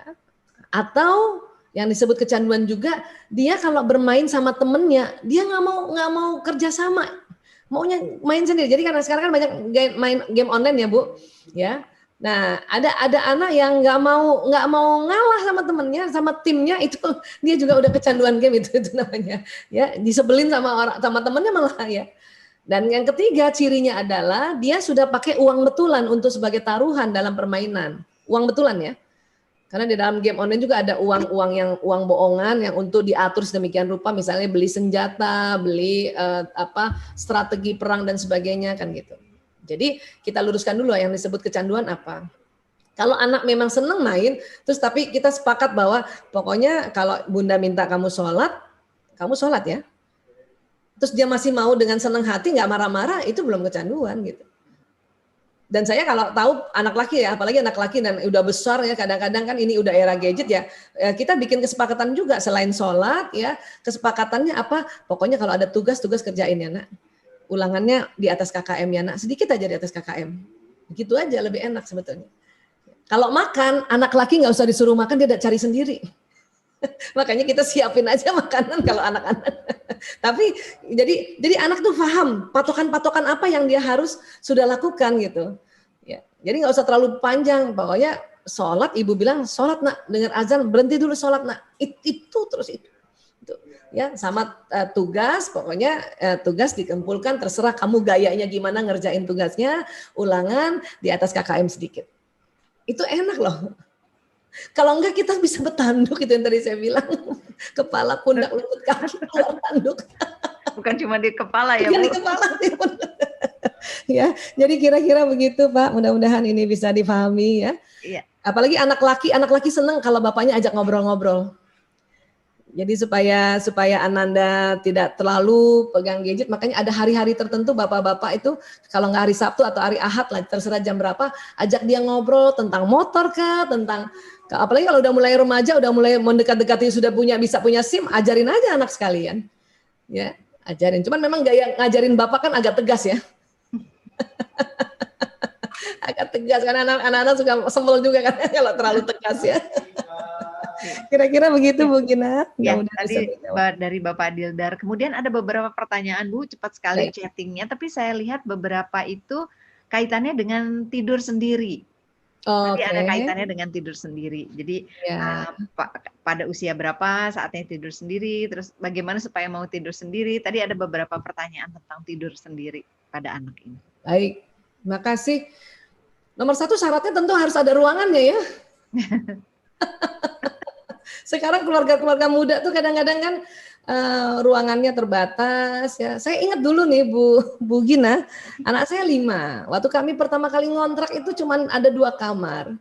1 kamar memang yang untuk besar karena sudah 10 tahun maka sudah selalu diingatkan tidur sendiri. 4 itu tidur sama-sama gitu. Kepengennya sih kalau udah punya kamar masing-masing mungkin kita ajarkanlah umur lebih muda ya, ajarkan lebih muda umurnya misalnya 3 tahun sudah bisa tuh ya, tapi tetap tidak ditinggalkan, kita temani dulu. Ini mumpung nih mau tidur dikasih kisah para nabi, para rasul ya, umur 3 tahun ini kan masuk di otaknya ya, 4 tahun. Dan suatu ketika dia bilang, "Bunda, aku mau tidur di kamar Bunda." Kasih. Ya, kasih. 2 hari yang lalu aja anak saya udah gede-gede tidur semua di kamar saya karena bapaknya sedang pergi. Ya, jadi yang penting ada kamar, masing-masing anak kamar. Ada misalnya 1 kamar berdua ya, kayak anak saya juga 1 kamar berdua ya. Itu di 3 tahun, 4 tahun, 5 tahun itu dia latihan, tentu nggak setiap hari lagi di rumah, di kamarnya, sesekali di kamar kita lagi, emang nggak. Ya, nanti 7 tahun makin lagi dia bisa lebih menyenangi kamarnya. Makanya dikasih kesempatan juga dia merias kamarnya. Maunya gimana? Kamar kamu warna apa? Paling nggak dindingnya lah. Ya, warna apa? Ya kalau sekamar berdua ini yang kadang-kadang bingung ya. Satu mau begini, satu mau begini. Maka bikin kan di kamar berdua kan dindingnya beda tuh. Jadi dinding kanan beda, dinding kiri beda, nggak apa-apa. Ya, kreativitas itu ya, nggak mesti 1 kamar itu sama semua kan sekarang ya. Iya, mulai dari cuman dinding aja, anak-anak udah seneng, oh dindingnya sama, kesukaan aku gitu. Ya, tinggal kemudian apalagi yang kita kasih fasilitas di kamar anak tentang udara, kenyamanan dan sebagainya gitu. Ya, jadi mangga teman-teman, ibu-ibu itu sangat fleksibel banget. Yang penting ada kamarnya kalau saya mah. Baik, terima kasih Bu Aisyah. Ini ada lagi dari Ibu Lilis Yogyakarta, kita masih ada waktu. Katanya anak saya laki-laki usia 10 tahun, tapi sampai sekarang belum menikmati senangnya bersekolah. Anak saya lama beradaptasi, tidak suka keramaian, dan lebih nyaman bermain dengan tidak banyak orang. Selalu mempertanyakan untuk apa sih sekolah, belajar kan tidak harus sekolah. Padahal Ibu Lilis ini menyekolahkan agar anak tersebut bisa lebih bersosialisasi, bisa belajar agama, serta kebiasaan ibadah. karena apa ya? Ini maksudnya karena kami belum mampu mempelajari, Mengajarkan ya. oh, Ya, belum mengajarkan. bisa memberikan pelajaran itu secara sendiri. Iya Bu, saya paham Bu kebingungan Ibu ya. Anak laki kalau disuruh milih mau sekolah atau main pasti suruh main. Siapapun itu anak laki. Karena memang otak kanannya berkembang duluan ya. Apalagi tadi kalau Ibu tadi bercerita atau tadi dibacakan oleh Ibu Gina bahwa Ananda tidak suka keramaian, lebih senang bermain tidak banyak orang. Itu berarti watak Ananda itu memang watak yang disebut watak introvert. Watak terutama yang wataknya pemikir, yang memang anak rumahan. Itu memang ada watak kayak gitu Bu. Ada. Pelan-pelan, ajarin sosialisasi pelan-pelan. Nggak usah dipaksa harus sosialisasi. Maka anak-anak watak introvert ini pandemi, belajar di rumah dia seneng banget ini. Seneng banget, cocok banget. Itu ada sahabat saya Mbak Suci, dia senyum-senyum. Tapi kalau anak yang wataknya ekstrovert, anak yang seneng sama temen itu siksaan banget nih. Sekolah di dalam rumah tuh siksaan banget itu. Ya, jadi kita pahami bahwa Ananda ini anak yang watak introvert. Kalaupun mau pilihkan sekolah, biasanya watak kayak gini. Kalau emang kekeh dia nggak mau sekolah, kita biasanya pilihkan sekolah yang namanya homeschooling. Karena homeschooling itu beban sekolahnya nggak sebanyak kurikulum sekolah biasa. Homeschooling itu yang penting-penting aja dikerjain. Ya, dan homeschooling itu ada waktu-waktu tertentu dia ketemu juga sosialisasi, mungkin seminggu sekali atau 2 minggu sekali atau sebulan sekali. Apalagi pandemi kayak gini, ya kan? Nah, jadi anak ini bukan tidak mau sosialisasi, dia suka sosialisasi, tapi dia butuh perantara alat. Jadi anak kayak gini kalau mau sosialisasi harus lewat alat, lewat gadget kan, pokoknya nggak ketemu langsung deh. Sesekali aja ketemu langsung, dan itu bukan sesuatu yang bahaya. Anak-anak kayak gini ini anak-anak yang memang disiapkan untuk menjadi ilmuwan. Researchman. Orang ilmuwan itu kan nggak boleh sering ketemu orang banyak. Nggak selesai risetnya kalau dia ketemu orang banyak lagi, pergi lagi. Ngobrol aja. Jadi bayangkan ya, sudahlah anak laki yang ngomongnya sedikit, wataknya yang begini nih, introvert. Wah, itu dikit banget ngomongnya tuh. Bisa 1000 doang ngomongnya. Ya, jadi ini it's okay, nggak apa-apa sebetulnya ya. Anak saya yang begini ada urutan nomor 3 namanya Mas Kakung. Dia tuh udah kuliah ya, udah semester 5. Itu aja masih merasa bahwa aduh aku nggak pede Bu kalau aku ketemu orang Bu, aku lebih baik ngobrol lewat gadget aja lah gitu. Kemarin dia bikin komunitas sendiri. Tiba-tiba dia datang sama saya untuk, Bu, aku mau ikut kursus menulis.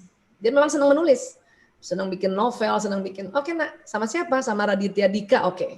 Ya. Terus udah selesai dia, ibu, ternyata kita dibagi kelompok untuk bikin tugas Bu. Iya aku baca teman baru Bu. Ya aku deg-degan Bu. Itu anak kuliah udah semester 5 loh. Yang watak kayak gini nih, yang tadi diceritakan tadi. Ya. Dia deg-degan, aduh aku gimana ya Bu ya, aduh aku sapa nggak ya Bu, saya bilang sapa aja nah. Tapi karena ibunya juga memahami bahwa ini watak yang memang bukan watak seperti kakaknya yang nomor 1, kakaknya nomor 1, ketemu orang baru aja udah kayak ketemu 10, sudah kenal 10 tahun, kakaknya nomor 1, karena ekstrovert gitu. Jadi inilah karena perbedaan watak dan saya setuju banget apa yang Ananda bilang bahwa belajar itu nggak mesti dari sekolah. Karena sekolah itu sendiri, saya pernah cerita dalam sebuah seminar, sekolah itu sendiri asal kata bahasa Latin dari sekolah itu artinya waktu senggang. Jadi sekolah itu dulu diciptakan karena untuk ngisi waktu senggang yang anak-anak kerjaan utamanya adalah bermain. Coba weh. Sekarang kan berubah nih, sekolah yang jadi utama, main di waktu senggang. Padahal aslinya sekolah itu namanya juga sekolah. School itu artinya waktu senggang. Jadi teman-teman boleh searching tuh, ya school. Ya, dan kita masih pakai sekolah itu dari asal kata itu, artinya waktu senggang sebetulnya. Jadi monggo Ibu, bukan berarti Ananda kita biarkan. Kita kalau memang dia ngotot sekali nggak mau sekolah yang terlalu formal, masukkan sekolah homeschooling, itu bahagia banget. Saya tuh setuju banget. Saya selalu ngikutin sekolah homeschooling karena ada ponakan-ponakan saya 3 orang betul-betul homeschooling. Itu membahagiakan banget buat anak tipe-tipe kayak gini, ya. Dan nggak memaksa semua pelajaran dipelajarin. Bahkan kalau yang udah kelas 6 atau kelas 9 SMP, kelas 12 itu betul-betul yang mau buat ujian nasional aja dipelajarin. Selebihnya belajar tentang hobinya mereka, bakatnya mereka. Itu asik sebetulnya. Ya. Baik, kira-kira begitu Bu Gina. Ya, mungkin masih sempat satu lagi kali ya Bu ya. Boleh, Ya. insya Allah. Ini dari Asari, anak perempuan berusia 8 tahun. Bagaimana menasehati anak untuk selalu bicara yang jujur? Karena anaknya pintar sekali menjawab. Jadi apapun nasihat atau input dari orang tua bisa menjadi alasan bagi dia.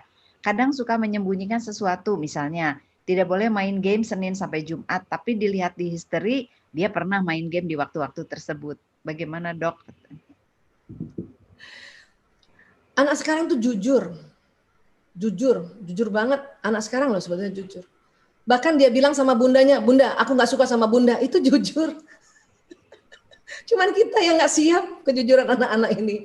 Pada saat dia pernah mungkin bilang begitu, aku nggak suka Bunda larang aku main game. Itu kan jujur. Tapi kita marah. Pada saat kita marah, anak menganggap, oh saya jujur, ibuku marah. Berarti saya nggak usah jujur dong. Ya, anak sekarang tuh jujur. Tapi kadang-kadang kita nggak siap kuping kita karena kita dulu nggak begitu. Ya. Anak saya tuh jujur banget sampai saya suka merah-merah muka saya, ngilu-ngilu telinga saya kalau dia saking jujurnya. Ya, ibu kok begini aja nggak bisa sih? Itu jujur loh. Bunda kok gini aja? Ibu ini baby boomer, masa gini aja nggak bisa? Itu jujur loh dia ngomong. Paling saya istighfar, astagfirullahaladzim. Iya nak, ibu baby boomer. Kamu jujur banget sih. Kadang-kadang mereka pada kita bilang kamu jujur banget, dia astagfirullahaladzim, dia begitu juga. Aku salah ngomong ya Bu? Enggak, kamu jujur. Ya. Cuman kita selalu ingatkan untuk dia bicaranya tetap santun. Ini ibunya loh. Jadi kalau anak saya berdiri, saya duduk, dia berdiri, saya suruh duduk. Ambil kursi nak, duduk nak. Kita ngomongnya duduk ya. Atau kalau perlu nggak ada kursi, dia suruh di bawah. Anak tetap harus kita ajarkan benar, baik, dan pantas. Tapi pada saat dia bilang ya, dia kesel sama kita, dia marah sama kita karena waktu itu mungkin udah minta izin main game kita nggak boleh, ya itu dia boleh dong ngomong kayak gitu. Dia jujur, cuman posisi dan suara. Ajarkan anak sejelek-jeleknya suara adalah suara keledai. Kalau kamu melengking itu masih suara keledai. Tarik nafas, istighfar, turunin. Nah, itu ngajarin memang kita dampingin. Kapan dipakainya oleh anak itu 10 tahun lagi? 10 tahun lagi. Pendidikan itu bukan dirasa sekarang, 10 tahun ke depan. Ya. Jadi sekali lagi mulailah mengerti tentang anak-anak untuk kalau yang dianggap jujur itu termasuk dia mengungkapkan perasaannya, kekesalan dan sebagainya itu jujur. Dan coba dikoreksi. Kenapa anak nggak boleh main game? Kenapa coba? Terus apakah Bunda sudah siapkan permainan yang non game di luar di rumah? Anak nggak boleh main game nih. Misalnya ya, saya cuma mau tanya aja, nggak boleh main game. Tapi udah siapin nggak mainan di luar itu? Karangbol misalnya. Kalau anak saya banyak seneng banget dulu main karangbol sampai rusak-rusak tuh karangbol. Ini belum beli lagi. Ya. Terus ring basket mungkin atau gawang bola mungkin. Di rumah saya ada gawang bola loh Bu. Ibu kalau datang ke sana, Bu Gina datang ke rumah saya nggak ada ruang tamu. Karena rumah kami nggak sebesar rumah yang orang-orang yang rumahnya besar, halamannya besar, main bola di dalam. Ya. Nah supaya dia nggak main game juga, anak laki-laki senang olahraga, disiapin nggak peralatan olahraga, sepeda statis kayak misalnya, ya. Atau anak perempuan, anak perempuan, ya disiapin nggak? Mungkin udah nggak main boneka-bonekaan, kita siapin nggak main bekel, ajarin main bekel, main congklak. Iya. Nah kalau itu disiapkan, itu anak pasti senang. Dan selain disiapkan, anak juga senang kalau kita ada sehari, ada 1 jam nemenin dia main. Itu baru dia mau rela tinggalin permainan di gadget. Ya, jadi sekali lagi buat teman-teman, ibu-ibu, kalau memang mau menyeimbangkan permainan gadget dan non-gadgetal, apa yang disiapkan? Dan siap nggak kita nemanin mereka? Gitu. Ya, kalau bisa, alhamdulillah. Oke. Jadi jangan hanya bilang jangan, tapi Iya tidak dong. memberikan solusi dan anak mau kemana? Ya. Iya, udahlah nggak sekolah, udahlah nggak boleh keluar, disuruh di rumah bengong. Nonton TV acaranya udah serem banget, udah politik semua, males lah anak-anak. Ya. Mentok-mentok di televisi acaranya paling juga ya diary-nya siapa. Nah, males anak-anak gitu ya. Jadi siapkan permainan yang non gadget. Ya.